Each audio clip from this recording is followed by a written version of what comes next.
Anak ada kes budak yatim hilang pula dalam hutan. AI team tak pernah akan ada benda macam tu sebab kita dengan yang sana tak sama.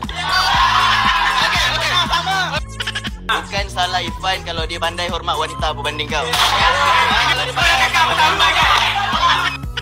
Dia ada beza antara hormat dan nak mengorat. Time tu dia nak mengorat Najlah, tapi kau yang terasa macam kena ngorat kan? Kau cemburu kan sebenarnya? Sekarang ni macam mana aku nak keluarkan lemah lembut kau? Sebab kasar sangat ni. Sebab diorang ni terlampau selesa. Sampai Alfred dah ikut Harry seokok kat belakang.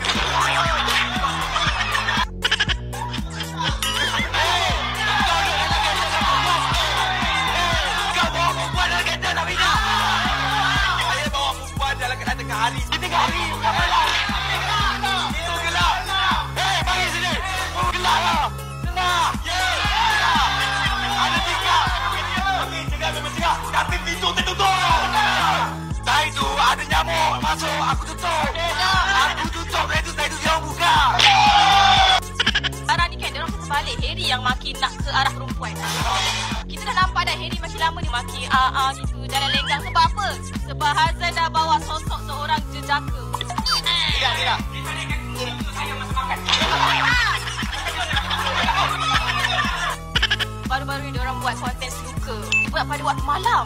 Dah situ kita dah nampak yang Harry rasa selamat keluar dengan Hazan. Dia dah terbalik. Wanita ni untuk dilindungi. Kau untuk dilindungi. Macam,